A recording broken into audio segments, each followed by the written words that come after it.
This is a great event. Mr. Terry, thank you. I know y'all worked hard to put this on. I know it's been a lot of many thanks for y'all, but I know there was a lot of time and effort from all the volunteers. Thank Mr. Ron. I know where Mr. Ron went. Mr. Ron, thank you for offering your property as well. Thank you for what you're doing for conservation. We're greatly appreciative of that. I know there's a lot of things that go on behind the scenes. It takes a lot of time, so thank you for doing that. Let's give them another round of applause for that.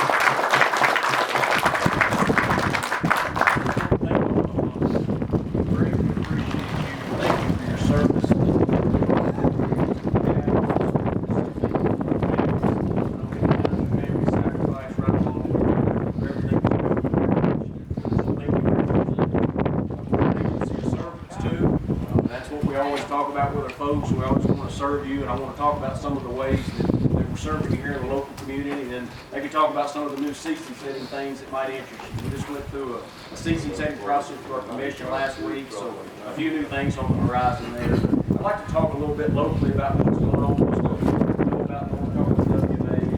One of the great things, and you all are part of this. I don't know if everybody knows. I'll say that first part with that piece. Thank you for buying a hunting and fishing license.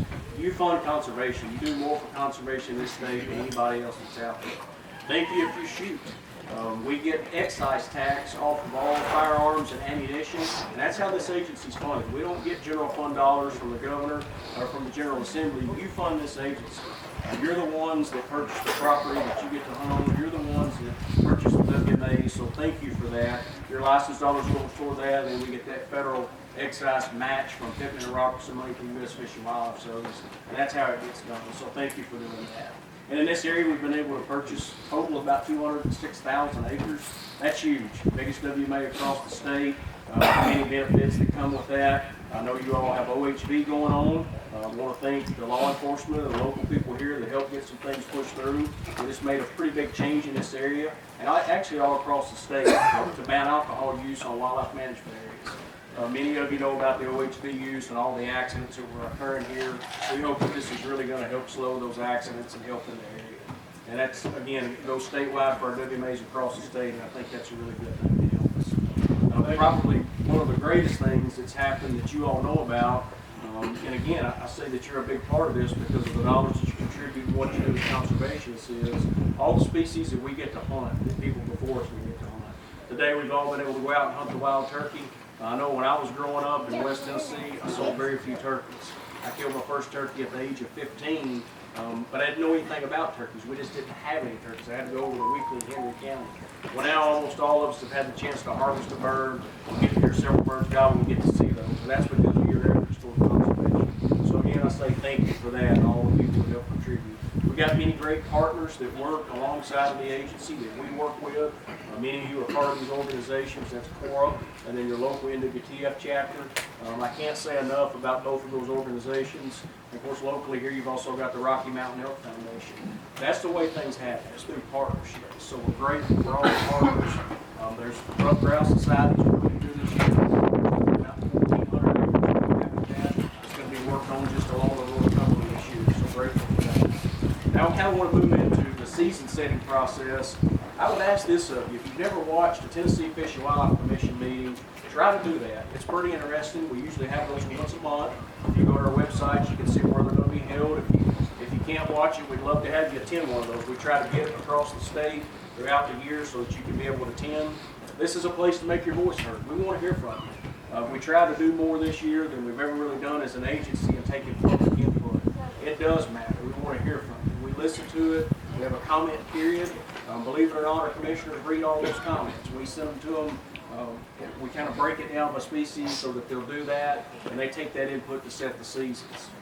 This year, for turkey season, we proposed to open it the Saturday closest to April the 7th, and a 3-bird bag for most of the state. Up here, the northeast section was a 2-bird bag, and the commission made an amendment to that last week, and they actually have it's kind of like a 2-week delay. The youth season will now open the first Saturday in April, and then the regular season will open the second Saturday in April. And they proposed, or actually passed, a 2-bird bag statewide. So that's what your season will be like next year. So really similar to this year's season. One good thing we've seen, and I don't know if it's in regards to the 2-week delay, there's different research projects and different places out there. Some say They think it works, some say they don't. Keep this in mind, research is just one tool in the toolbox. It's never the answer, total answer. But for whatever reason, we're seeing really good turkey populations. You know, we try to stay with our 5-year average somewhere around 32,000 birds annually. It looks like we're probably going to meet that this year. We had a really good youth hunt. It's one of our highest ever for the youth season, and same for the opener. Last year we had a really good youth hunt and a really good opener both. Some of that could be weather related, but for whatever reason, it's been good the last couple of years, and we hope that we have the same this year.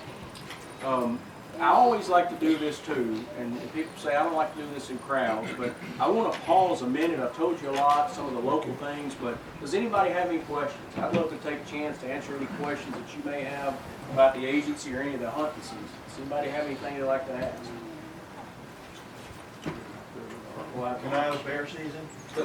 Mr. Chair, I think you got your bear season, so you're in bear hunting on 4, and I have to look at the dates, but I think you got 2 days of gun hunting in December here this year. And it's going to be with dogs. So 2 days with dogs.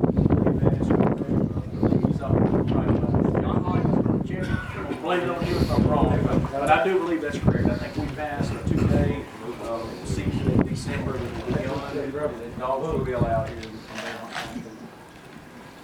Thank you. Yes, sir. Obviously, this is years down the road. Is there any expansion proposals for the elk season and the draw and all that kind of stuff, maybe 20 years down the road or something like that? Glad you asked that question. I wish I'd have got to the elk, but right now we have 19 tags that are going out for the elk. And we will see the population, we think, is between 400 and 500 animals right now. If that expands, the answer will be yes. We would hope to be able to add tags as we add more land and hopefully the elk will expand as well. That's our goal, is to try to have more anytime we can, but we'll wait and see if the population grows there. Folks have a plus duty. Yes, sir. Is there anything we can do about them burning in the Turkey National? Yes. I will actually have a meeting with him in 2 weeks. And so that'll be something I'll have to ask. And what he asked was, is there anything we can do to control the birds in Cherokee National Forest? And most of that falls under their purview. Some of the stuff that's on the WMA, we can regulate that, but I don't have an answer. The time is what I'm worried about. You're talking about the time?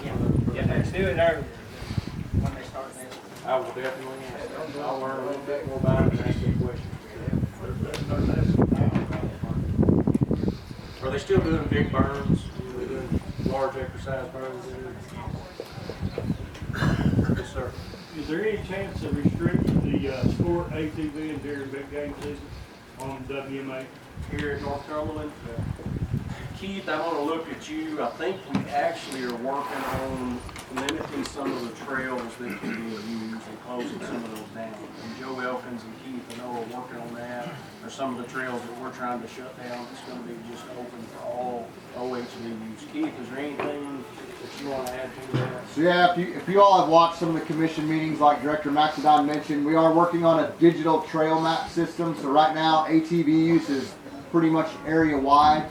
But this trail system will kind of restrict the riders to the managed trails, and they won't be kind of going into all the spider webs way back into the mountains. So we're also working on taking a lot of dead end trails, and our thought is to close those seasonally and open them during the big game hunts to allow hunters to get back there, but so that they don't get ridden all year long and disturb the animals, to try to preserve a little bit of the hunting pressure from there. But we're definitely, it's something we are working on diligently.